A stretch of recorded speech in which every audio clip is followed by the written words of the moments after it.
Alright guys, welcome back to F1 News. Max Verstappen keeps on breaking records, but one of the most controversial moments of the race was the Hamilton-Piastri crash on lap 41 that left Piastri out of the point, and Hamilton overcame the 5-second penalty to finish P6 regardless. Both drivers have responded to the incident. Hamilton says, yeah, it was my fault. Piastri doesn't seem too mad about it, but I think this does raise questions again about some inconsistent stewarding decisions as far as I'm concerned. Very much enjoyed your perspective in the comments. Hit the like button if you enjoy. Subscribe if you're new as always, I greatly appreciate it. Ferrari had lost before the day had even begun because Nico Rosberg decided to put the Rosberg curse on the Ferrari team, unfortunately. The race had a bit of a delay as well if you guys didn't watch the start of it, because Tsunoda's Honda engine decided to give up the ghost before that even started. Now, Charles Leclerc was having issues with turning in the right-hand corners, which is not ideal given it's a clockwise circuit at Monza. But yeah, of all the cars to blow up, it's a Honda power engine in the back of the AlphaTauri. I know there were some people saying, oh damn, like, you know, why can't it be Max's, you know, Rebel Powertrain's engine, which is in the back of the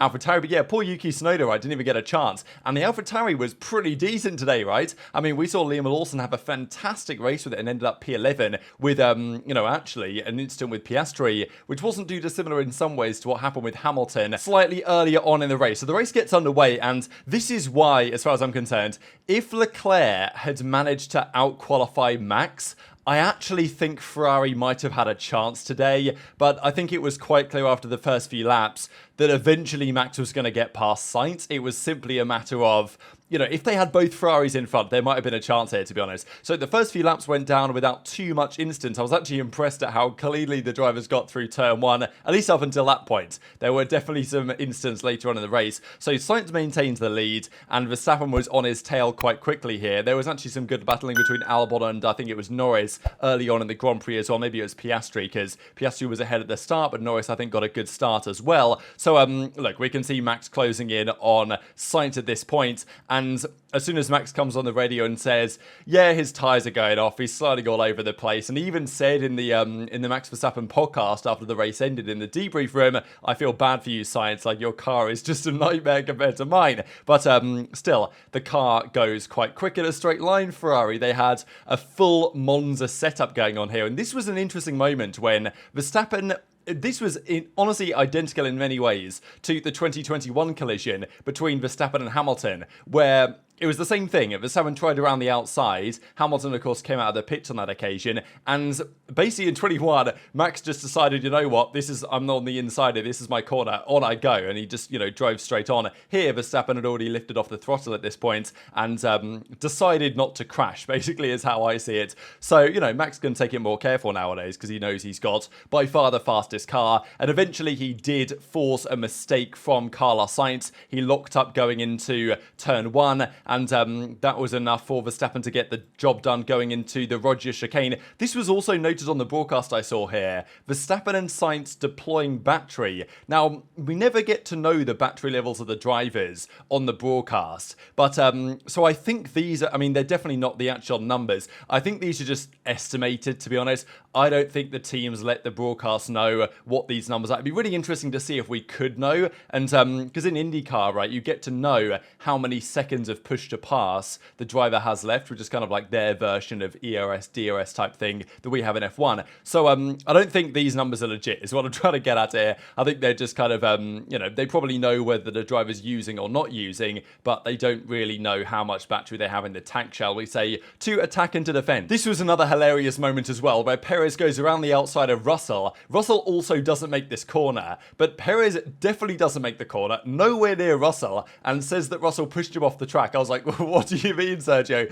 Like, you outbroke yourself massively, even though Russell also outbroke himself, and this incident was fine because they both went off the track, and Russell eventually stayed ahead on that occasion. So, yeah, Max was closing in on Sainz. The Red Bull clearly had way more pace, and eventually forced a mistake from Sainz, and then he took advantage of it into turn 4 to complete the move, and then effectively drive off into the sunset. And Hamilton was the only driver pretty much at the top who was on the harder compound tyre. He went a bit longer to lap 28 or so, and this instance as well got Russell a 5-second penalty. He came out of the pits here, cold hard tyres into turn 1, couldn't get the car stopped in time, went off the track, and he decided, you know what, I'm not giving this place back to Ocon, I'm just gonna, just jolly up into the distance, take the 5-second penalty, and overcome it on track, which was pretty much the correct call. Verstappen eventually gets past Hamilton because he's still out on those older hard compound tyres. There was a collision as well between Piastri and Norris here, where honestly, I thought one of their races might be over here, because Norris, I think it was Piastri actually, came out of the pits very hot indeed on cold hard tyres, slammed into the side of Norris's McLaren. They both get away with it though, and this is why I think that if there'd have been 2 Ferraris that qualified in front of Verstappen, they might have had a chance, because straight line speed, it was a really good race to watch in terms of, okay, Verstappen won easily, whatever, but the battles were great because it wasn't easy DRS overtakes. DRS was not particularly impactful. The slipstream is also less impactful when the wing level is significantly lower. So the Ferraris were able to kind of work together here to defend from Perez for quite some time. Now, eventually Leclerc fell out of DRS, Perez got past, and eventually got past Sainz as well. So that probably would have happened in the case of Verstappen. But, if they had had a 1-2 in this race, they might have had a chance to stop Verstappen. But once he was gone, he was gone. I mean, the car's so much quicker in race pace. Now, there were a lot of incidents such as this. That Rogers chicane is a tough one, as is the first chicane. And Sainz was defending heavily. I mean, Sainz got driver of the day despite going from P1 to P3. And I think he deserved it, right? Which kind of shows how good the Red Bull is, but also shows that Sainz did, I think, a pretty stellar job here, to be honest, and his defending was very hard at times and maybe on the borderline, but I think generally it was pretty fair. There were lots of instances as well, turn 1, turn 4, and this is where we get to this Hamilton-Piastri thing. So Hamilton puts on the medium tyre, takes a few laps to ease the tyres in to make sure they're not going to completely die by the end, and then sets after chasing down Albon, Norris and Piastri. Now he gets a great run on Piastri here going down into turn 4, but this actually was on the lap after this occurred. So this is lap 40, the lap before, and we can see going into the same corner this time, so this is the lap before the incident in question, Hamilton was on the outside of the corner. Piastri, I think they both actually maybe slightly lock up here, but Piastri definitely sends Hamilton wide and off the track. So you can see here, Piastri doesn't make the corner, neither does Hamilton, and this really is... Piastri, as far as I'm concerned, forced Hamilton off the track here, also left the track himself and gained an advantage. So, this is the type of instance where if Hamilton had decided to turn in there and try and still make the corner and collided with Piastri, Piastri definitely gets a penalty for this. And maybe he would have done anyway once the stewards got to look into this, because as soon as I saw this incident, I thought, all right, well, Piastri's going to have to let Hamilton pass. But he didn't. So then Hamilton decided, all right, on the next lap, let me try on the inside of the corner, which is then what he did on this occasion, and well, this is the exact point they make contact going down into the Rogers chicane when Hamilton does squeeze Piastri over the right-hand side. Now, there is a bit more space here for Piastri. I think this is Hamilton's fault. I think it was Piastri's fault the lap before. I think this is Hamilton's fault. But, you can say maybe there's a bit more space Piastri could have used. But still, Hamilton comes across him. I don't think he really expected Piastri to massively defend here, because I think that he expected Oscar to know that, well, I've got more pace in these tyres right now, and you probably should have let me go for that last lap incident as well. So yeah, Hamilton squeezes him over. But I think, again, this is a case, in some sense, of...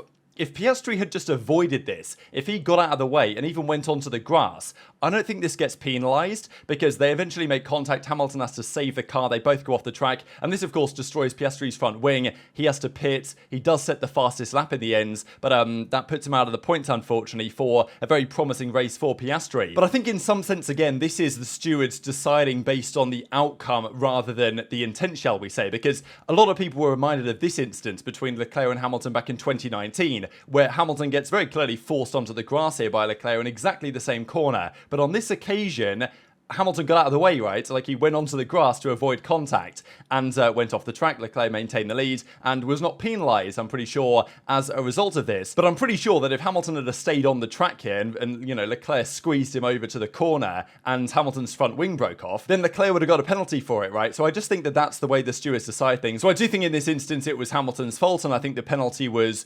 justified. But there's also the other part of the story where people say that, well, because it ruined Piastri's race and broke his front wing, then Hamilton should get a far more severe penalty than just 5 seconds. And I kind of get the thought process there, but I don't really agree with that perspective, to be honest. Hamilton still had to then go and make many good moves, many good clean moves actually over Norris and then Albon further up, and then pull a gap to ensure the 5-second penalty didn't matter for him by the end of the Grand Prix. And, you know, I know people were comparing it to, like, let's say in a regular sport, you get one of your players sent off for a red card or you get a penalty given against you in football. But if if you still do well enough as a team to win the game, then it doesn't matter. The penalty didn't affect you in that sense. A bit unfortunate. I misjudged it, the gap that I had with Piastri right at the end, and it was totally my fault, and I went and apologized to him straight afterwards and move on.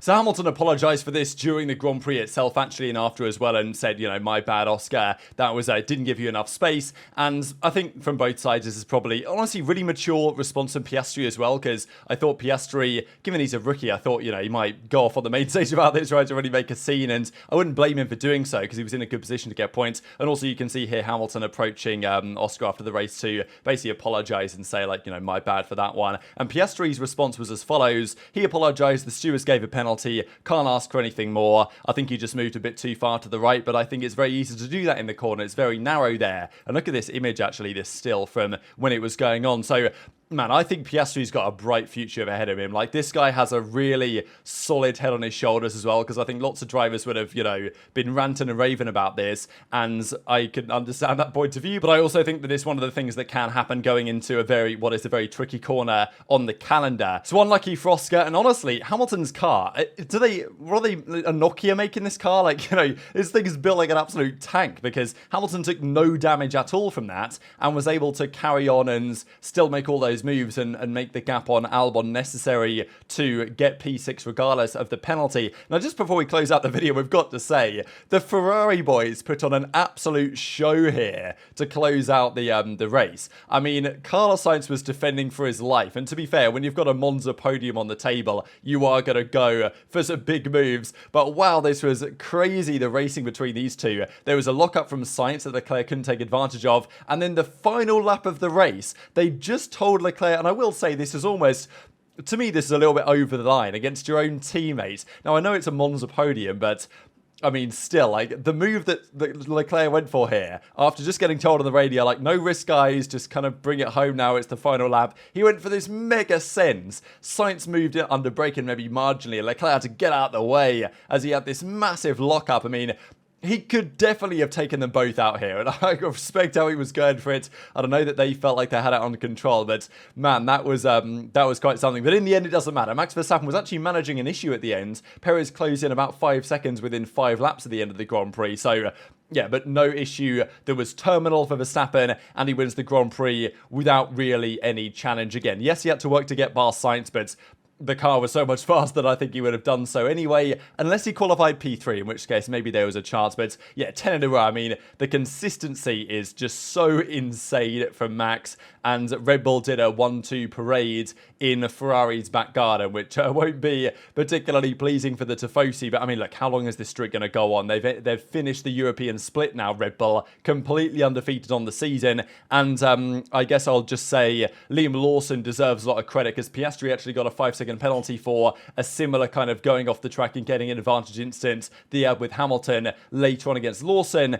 and that gave Lawson P11, which actually puts Lawson above Ricciardo and above De Vries in the championship. So I think Latifi last year was he not 21st in a 20 driver championship? This year De Vries is going to be 22nd, I think, in a 20 driver championship. So impressive stuff there, but very much enjoyed to hear your thoughts in the comments. Hit the like button if you enjoyed, subscribe if you're new, take care, and I'll see you next time.